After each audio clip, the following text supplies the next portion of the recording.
Good evening, everyone. We are here to discuss about a certain topic today. Um, we're about to discuss about the title Book for Health, Safety, and Social Welfare Benefits, Title 1 Medical and Dental and Occupational Safety. Um, me and Lawrence will be discussing about the topic of the Article 156 First Aid Treatment to the provision of the Labor Code, and the states that the it means the adequate, immediate, and necessary medical or dental attendance or remedy given in case of injury or sudden illness suffered by the workers, irrespective of whether or not such illness injury is occupational in nature. Before more extensive medical and or dental treatment, it does not include following treatment for an injury or illness. And it states that the every employer shall keep in his establishments first aid, medicines, and equipment as the nature and conditions of work may require in accordance with such regulations as the DOLE shall prescribe. As stated in one of the provisions in the Labor Code, Article 156 states that first aid treatment every employer shall keep in his establishment, such as first aid medicines, and etc. And mandatory facilities. Suitable first aid facilities shall be made available for workers performing night work, including arrangements where such workers, where necessary, can be taken immediately to a place for appropriate treatment. The employers are likewise required to provide safe and healthful working conditions and adequate or reasonable facilities such as sleeping or resting quarters in the establishment and transportation from the working premises to the nearest point of their residence, subject to exceptions and guidelines to be provided by DOLE. Now, let's hear for Mr. Lawrence or Mr. Reyes about the other provisions of the first aid treatment. Mr. Good evening, Reyes. everyone. I'm going to discuss the first aider, occupational health practitioner, emergency treatment room, and emergency clinic. The first one is first aider, means any person trained and duly certified or qualified to administer first aid by the Philippine National Red Cross or by any organization accredited by the same. The second one is occupational health practitioner, refers to a physician, nurse, engineer, dentist, or chemist duly, duly licensed to practice his her profession in the Philippines and possessing all of the additional qualifications required under Rule 1964.01. The next one is emergency treatment room. Means any enclosed area or equipped with the necessary medical facilities and supplies and located with the premises of the establishment where workers may be brought for examination and treatment, injuries or illnesses in case of emergency. The last one is emergency clinic. Means an enclosed area, room or building located within the premises of the establishment and equipped with the necessary medical facilities and supplies, where workers may be brought for examination and treatment of their injuries or illnesses in case of emergency, where more elaborate instruments and equipments such as examining bed, oxygen tank are made available for the workers, and where the services of a more competent medical staff are provided, who may handle or treat a few simple cases of injuries or illnesses needing short-term confinement or may refer such cases to hospitals. The next one is to discuss Adelia. Thank you, Lawrence, for that. Um, so I'm gonna discuss emergency medical and dental services under Article 157 of the Book 4 of the Labor Code. So this is basically about an establishment should take into account before in their employees to prepare for emergency medicals. First, in this provision is um, it should be taken into account that when the employees exceeds 50 or but not exceeding 200, there should be a full-time registered nurse in the workplace. The exception for this provision is when the employer does not maintain a hazardous workplace. So what are the classifications that an establishment is deemed hazardous? So first, where the nature of work exposes the workers to dangerous environmental elements, contaminants, or work conditions including ionizing radiation, chemicals, fires, flammable substances, noxious components such as carbon monoxide, and the like. Second is where the workers are engaged in construction, work logging, firefighting, mining, blasting, etc., dock work, deep sea fishing, and mechanized farming. Next one is where the workers are engaged in the manufacture or handling of explosives. And fourth one, where the workers use or exposed to power-driven or explosive powder materials such as ano yun, steel and concrete like that. And the last one is where the workers are exposed to biological agents like bacteria, fungi, viruses, protozoa, nematodes, etc. And next to this provision is when the number of employees is um, exceeds 200 but is not greater than 300, the services of a full-time registered nurse and a part-time physician and dentist and an emergency clinic is needed. And lastly, for this provision, um, when the number of employees is exceeds 300 and above, there should be a full-time physician, dentist, full-time registered nurse, as well as a dental clinic and an infirmary or emergency hospital with one bed capacity for every 100 employees for in the workplace. Then, so that's all for Article 157, and here's Justin Carlos Ramirez to talk about occupational health and safety. Okay, so for the occupational health and safety, this includes safety and health standards, research, and training program. So basically, it includes every physical work, and it it focuses more on people who have jobs that require physical and can have physical constraints. So for the permanent total disability, under such regulations as the Commission may approve, any employee under this title contracts sickness or sustains an injury resulting in permanent partial disability shall for each month not exceeding the period designated period be paid by the system during such a disability an income benefit for permanent total disability. The benefit shall be paid for not more than the period designated in the following schedules.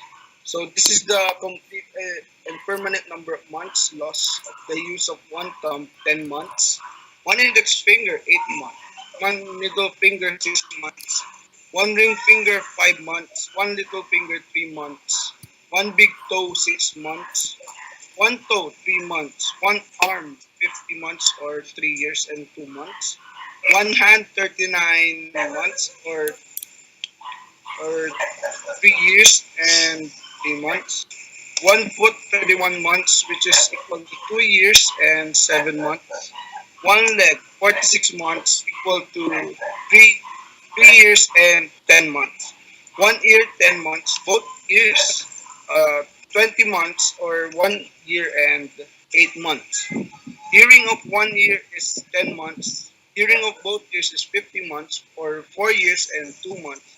In sight of one eye, 25 months or 2 years and 1 month.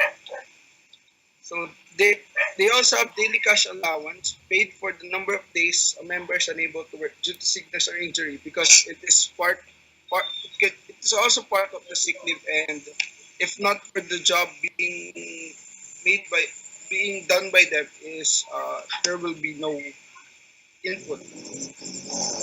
You'll find either in hospital or at home for at least 4 days. So this is for those who need treatment at hospitals.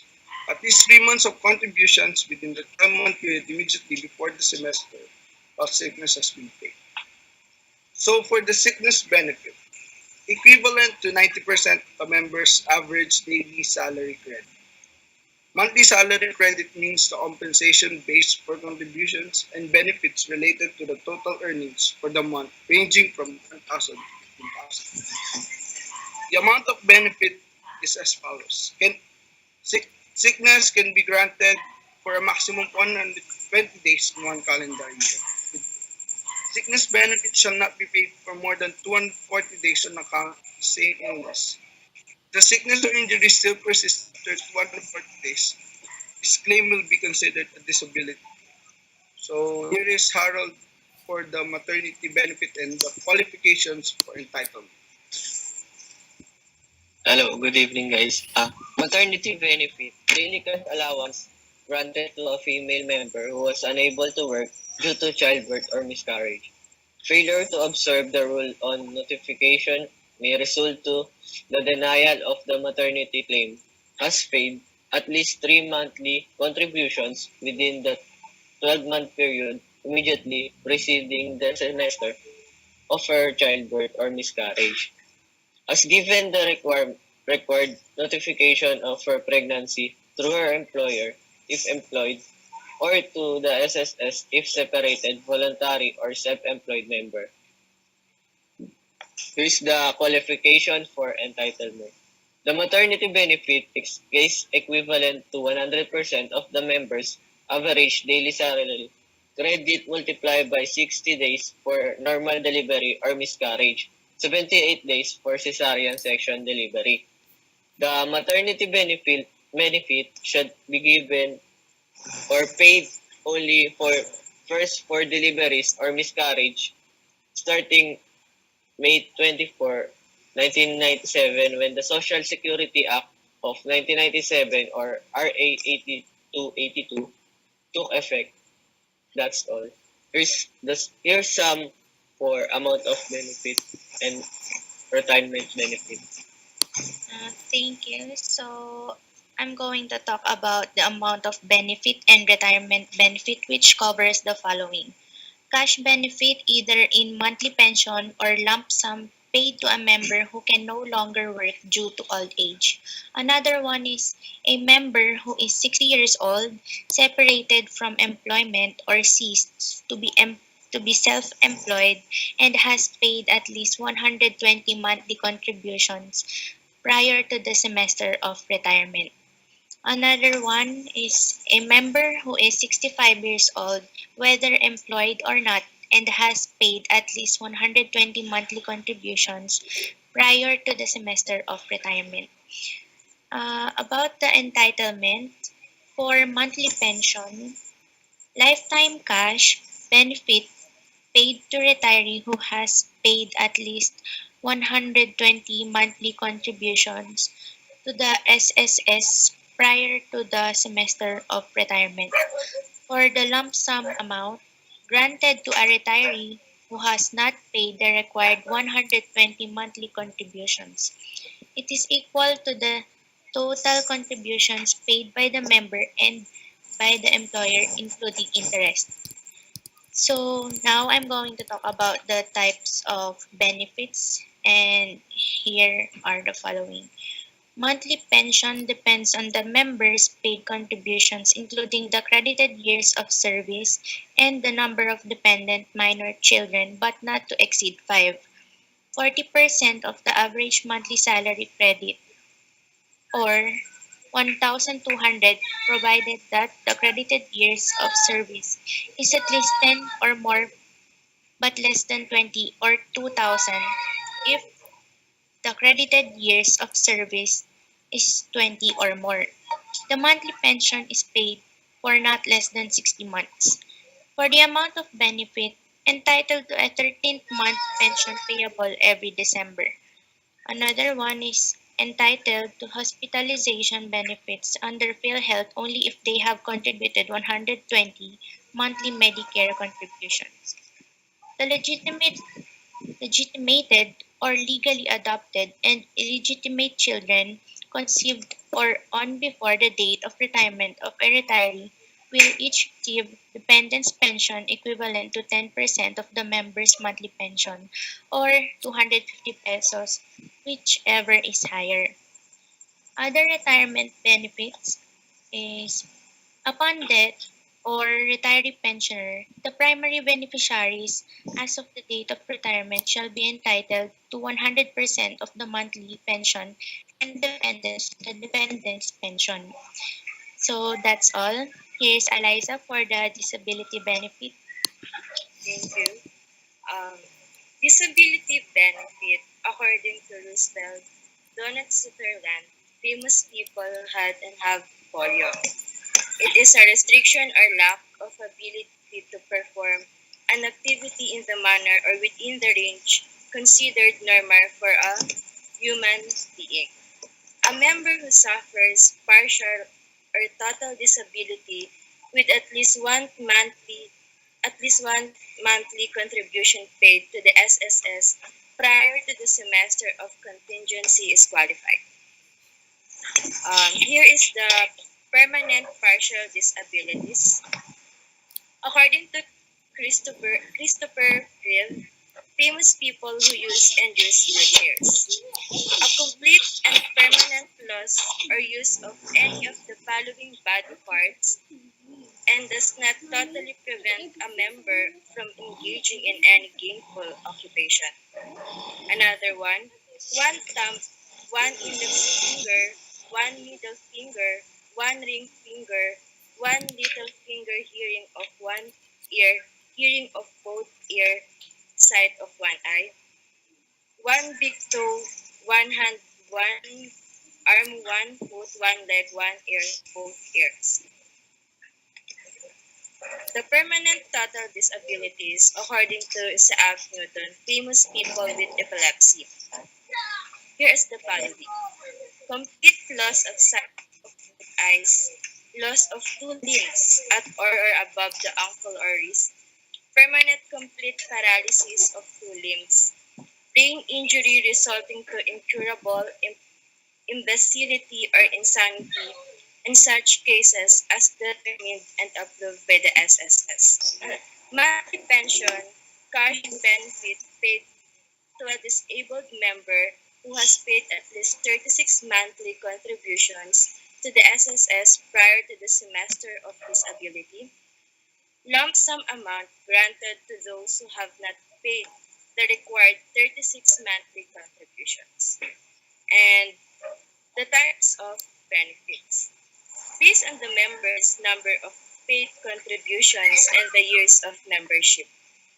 Lowest monthly pension is 1,000 for members with less than 10 credited years of service, 1,000 with at least 10 credit years of service, and 2,400 with at least 20 credit years of service.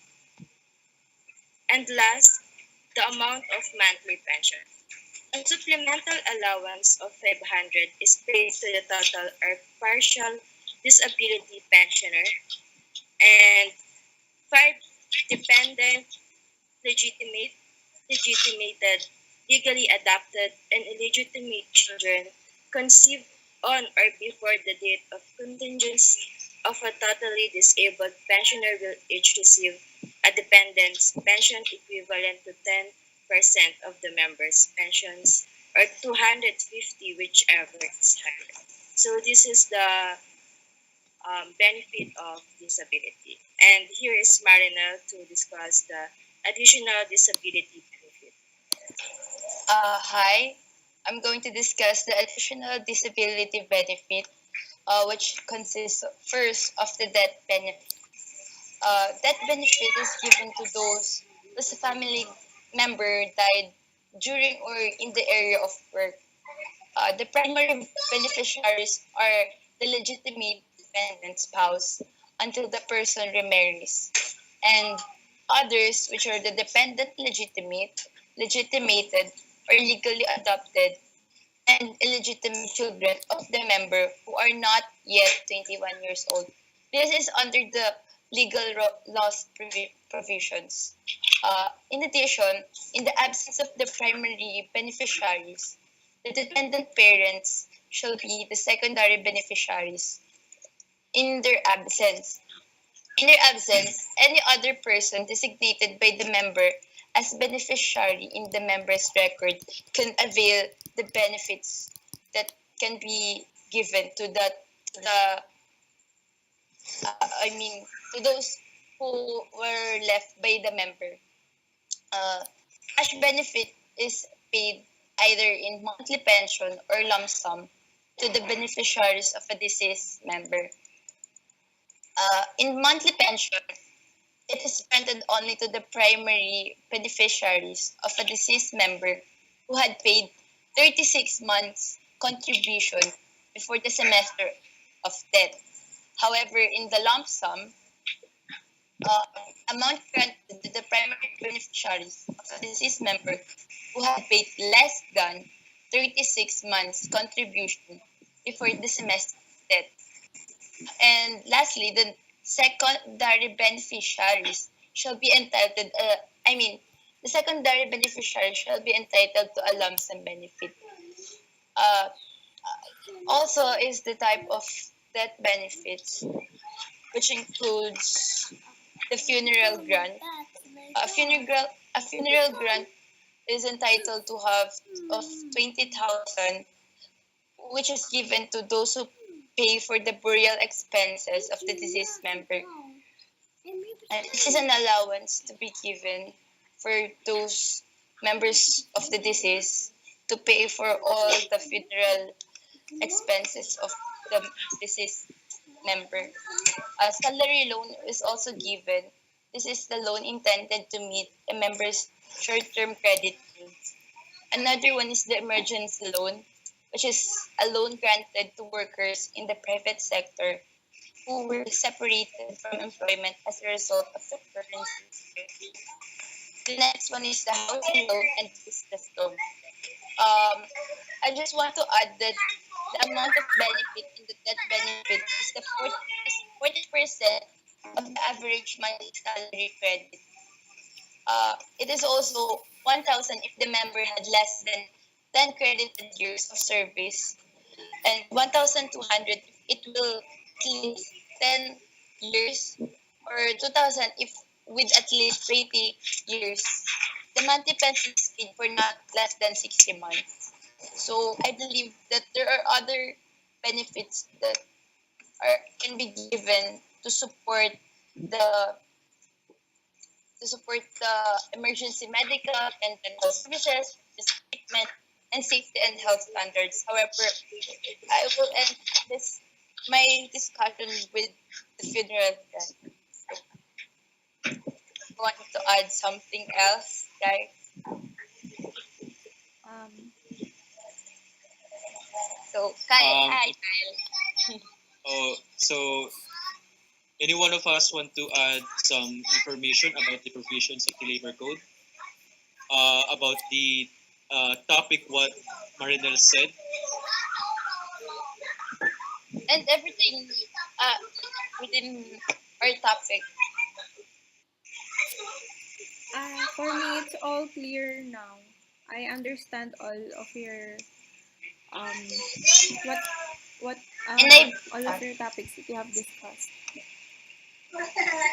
and I believe that other benefits are also given to SS, like government agencies, which are directly deducted to salaries, like the SSS, the GSIS. If you're going to avail it, you can also have those kind of benefits and treatments that are under our roof. Okay. Yes. Yeah. So So anyone of us want to add some more? mm,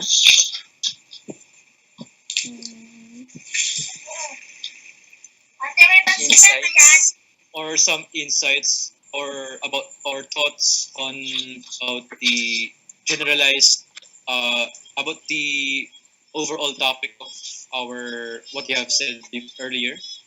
Yes. So, what do you think, guys, about the benefits that we can have? Um, Well, all I can say is that we should follow, or the employer should follow the labor code, the provisions of the labor code. Yeah. All what we have said.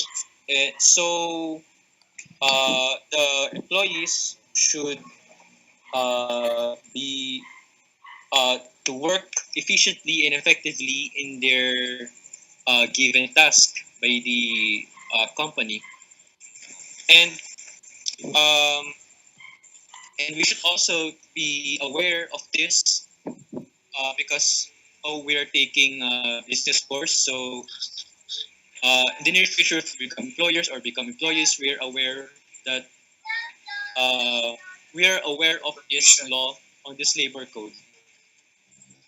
Thank you. Oh, so if you want to add some more Anyone? added information? I would like to add something. Um, as what I have learned from all of the benefits that has been assigned to us, I think it's better to for the government to the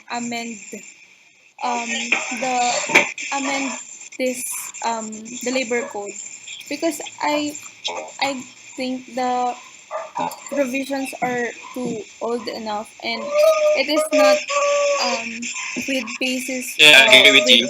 with with the present situation. Well, when you have heard about the SSS pension, that it's not really being given fully to the employees, Given. it's and Yeah.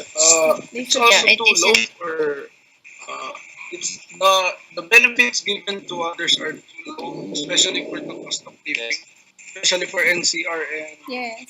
NCR basically because it's there is a high cost of living there because it's a city rather than provincial Right. regions where there are less uh, Less cost of development, living. so they have less minimum wage to Yes. earn. Yeah. Yes, And it's Yes. not really. I want to say that I agree with Lian, Miss Lian, Yeah. about the amending of the labor code.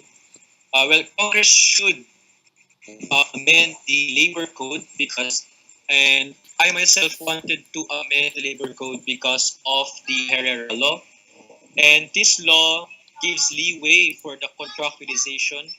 And what you Yeah. have said earlier, that the benefits, these benefits, what we have said earlier, contractual workers doesn't receive these benefits. Well, some Yes. other employ some contractual workers receive, but because of their employers, they are violating the labor code. But the contractual workers are privileged to receive these benefits, these certain benefits, so they can work efficiently in their job. And it will it is the humane thing it is the humane thing to do for these workers, that we Yeah. should that the Congress should amend the labor code or the Herrera law, and it must be abolished. But the government must think first in abolishing the contractualization because it is, has a Yes. big effect in our Yeah. economy, and a lot of jobs will be decreased. Millions of jobs will be decreased because private companies finds employees that are more educated and uh, has the accredited requirements to have the job. Anyone Yes. else want to say? Well, very well said. I agree to all you said. I You? cannot say anything anymore because Explain it. your thought is very, Yeah, very And relevant. very well and, said. and one more thing, if this will be amended, it should be known to everyone because especially now, not really everyone knows labor code, especially if you don't come from a business course. So this must be read very well before you enter the company so that you can also be aware. So we're lucky that we have advantage because we know the labor code already. Yeah. Yes. Thank you, Ma'am Corpus. Thank you, ma'am. But Ma'am, I just want to add.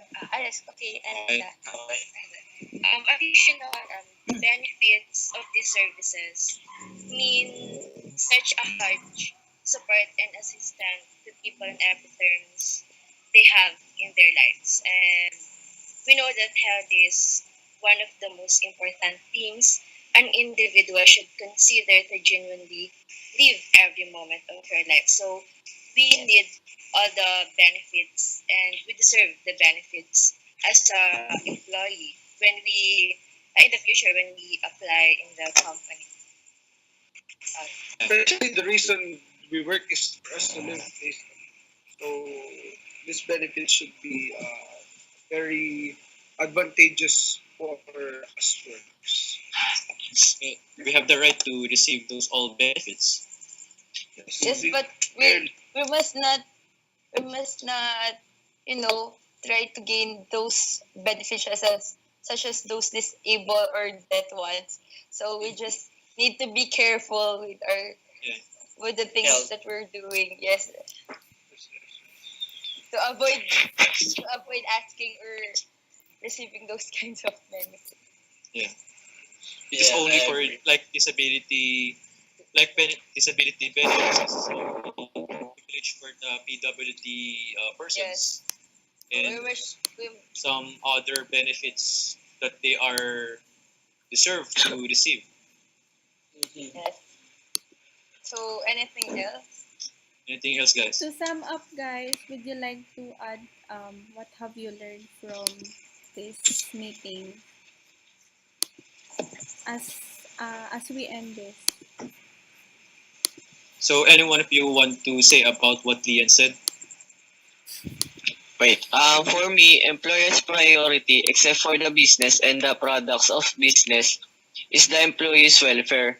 They must be at safe workplace, equipped with measures that will take care of the physical and health conditions of the workers. It must be of our importance to think of the employee safety in order to handle the production of business goods. Thus, the profit shall not be wasted. If the workers are protected, the business will be much more be secured and hence make good money in the market. Thank you. I agree with that. Said.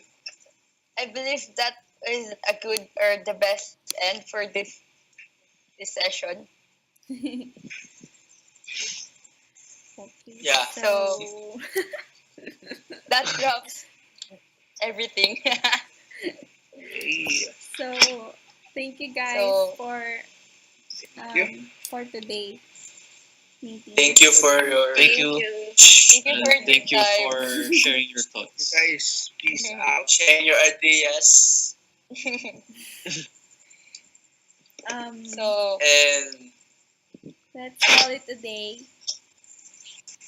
thank you because good night.